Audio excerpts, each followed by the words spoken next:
आत्मा का श्रद्धान, भेद ज्ञान, तत्व रुचि, ये कारण है सम्यक दर्शन के। इन पे ध्यान दो। बाहर का जो जीवन है, अगर हम भेद ज्ञान और तत्व निर्णय में अपनी ताकत लगाएंगे तो बाहर में उसके लिए जो जो अनुकूलता चाहिए वो अपने आप निमित्त की बन जाएगी। वो आपको बनाने की जरूरत नहीं है, आप उस पर बुद्धि मत लगाओ, वो गारंटी से बन जाएगी अगर तुम्हें आत्मा की सच्ची रुचि होगी। देखो मैं बताता हूँ कैसे।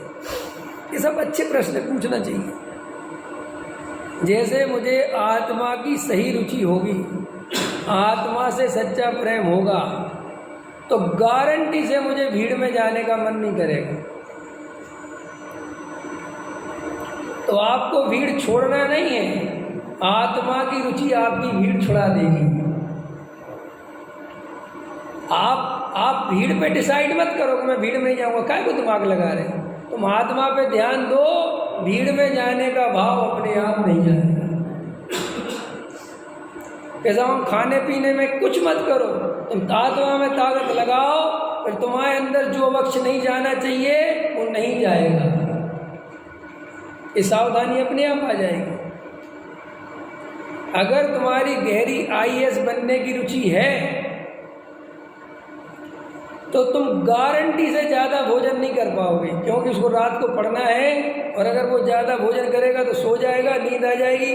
तो सब क्या करो कि तुम कुछ मत करो, तुम ताकत कहाँ लगाओ IAS में। तो बाहर का अपने आप डिसीजन निकल के आएगा कि मैं 2 ही रोटी खाऊंगा बस। तो उसने 2 रोटी के बारे में सोचा कि IAS बनने के बारे में सोचा, तो फिर 2 रोटी कहाँ से आ गई कि भैया वो इंक्लूड है। हम जब कोई काम करना चाहते हैं तो उसके लिए बाहर में जो कुछ चाहिए वो अपने आप हम जुटा लेते हैं। वो कोई बहुत इशू है ही नहीं, लेकिन हमारी प्रॉब्लम ये है कि हमें आत्मा की रुचि है नहीं, और आत्मा के नाम पर बाहर में चीज़ें जुटाने लगे रहते हैं। हम आज से भीड़ में नहीं जाएंगे, हमें अरे तो जब मन भीड़ में जाने का है तो तू भीड़ में नहीं जाके भी भीड़ में ही रहेगा। मोबाइल पे देखेगा कि वहाँ कार्यक्रम क्या हो रहा है, तो भीड़ में पहुँच गया कि नहीं पहुँच गया। हम बहुत से कार्यक्रमों में नहीं जा पाते, अनुकूलता नहीं होती, तो हम उन कार्यक्रमों से बच पाते हैं क्या? घर में बैठे बैठे लगा के देखते हैं, और गलती से वहाँ के हम ट्रस्टी और हों, और भी तुम्हारे पद जो ज़्यादा काय को बोलना है। नहीं इतना ही ठीक है। समझ में अभी एक क्लिप थी जिसमें बद्री सेन जी का नाम लिया है। मैंने उसमें बताया ना कि ये मंदिर की व्यवस्था तो लेना, वो 1100 पूरी इंडिया में घूम रही। मेरे पास कहाँ से मैंने मोक्षों के नहीं व्यवहारियों के फ़ोन आ रहे।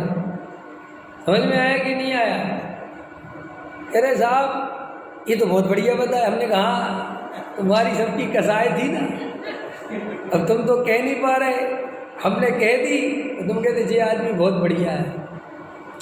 तो ये जो बाहर की व्यवस्थाएं हैं, ये सब आप कितनी ही कोशिश करो, अगर आत्मा की सम्यक रुचि नहीं होगी तो ये बाहर की व्यवस्थाएं तुम भले ही छोड़ छाड़ के जंगल में भग जाओ, वहाँ पर भी इंटरनेट खोल के देखोगे। ये उल्टी गंगा बहाना बंद करो, ये व्यर्थ है ये सब। पर पदार्थों की रुचि छोड़ो। क्या रुचि छोड़ो? आत्मा की रुचि जागृत करो तो पर पदार्थों की रुचि छूट जाएगी। पर पदार्थों की रुचि कभी डायरेक्ट नहीं छूटती। ये गाना बजाने से, जंगल में भाग जाने से, क्रियाकांड ओढ़ लेने से आत्मा की रुचि नहीं होती। अगर इससे कोई रुचि होती तो इतने साधु जो कुगरू बन जाते हैं, ये तो सुगरू बन जाते हैं।